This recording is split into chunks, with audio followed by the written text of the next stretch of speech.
Tonight we want to talk about India's defence upgrade. Like I said, it's a controversial subject because defence needs are strategic, but defence deals are political. Governments can fall over corruption charges, so policy paralysis tends to set in. Plus, we've entered an election year in India. In less than 12 months from now, India will hold a general election. Despite all of this, we're seeing a concerted push on defence acquisitions. After years of stagnancy, Indian forces are getting the upgrades they need. Last month, India and the US finalized a deal for American military drones. And this week, Prime Minister Modi is traveling to France. The focus once again is on defense deals. Two major deals could be finalized. The first one is for the Rafale fighter aircraft. India has already bought 36 Rafales. The Indian Air Force uses them now. And the plan is to buy 26 more. But these are different fighters. These jets will be used for the Indian Navy. India is buying what is called the Rafale M. Now, this is a fundamentally different jet. It operates from the sea. The current fleet of Rafales that we have is designed to operate from land runways. What the Navy needs is a plane that can fly from aircraft carriers. So the Rafale M will cater to that need.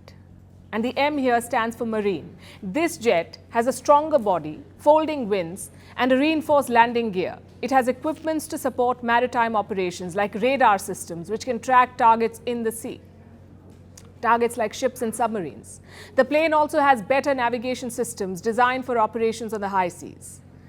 And how is the deal structured? Reports say India wants to buy two versions of the Rafale M. 22 planes will be single-seater and 4 will be double-seater trainer aircraft. Some reports also talk about a joint venture, planned to produce engines for fighter jets together. We'll have to wait for the specifics to come out.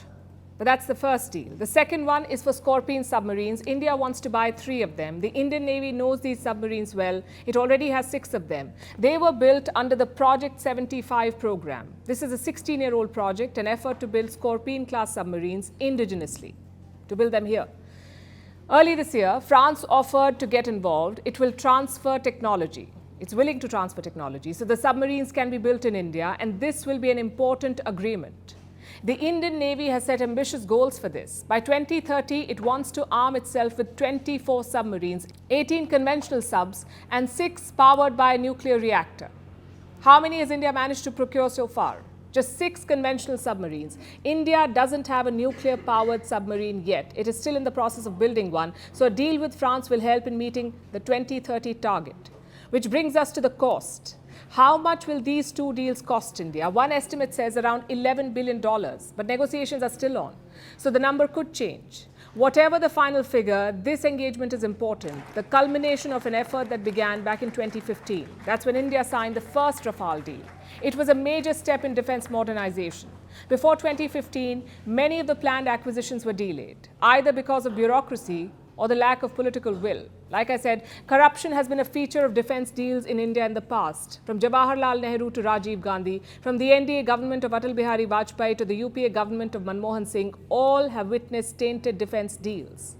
Since independence, India has seen over half a dozen high-profile defense scandals. The first one was the Jeep scandal of 1948. It involved the import of 200 Jeeps. These were worth around $100,000. Or 80 lakh rupees, according to today's conversion rate. But only 155 Jeeps were delivered. V.K. Krishna Menon was India's High Commissioner to the UK then, and he was named. But the case did not go anywhere. It was closed in 1955. Menon later went on to become India's defense minister. This was India's first defense scandal. The most high-profile one was the Bofors case. In 1986, India signed a $1.4 billion deal for the guns. 3 years later, Rajiv Gandhi lost an election over it.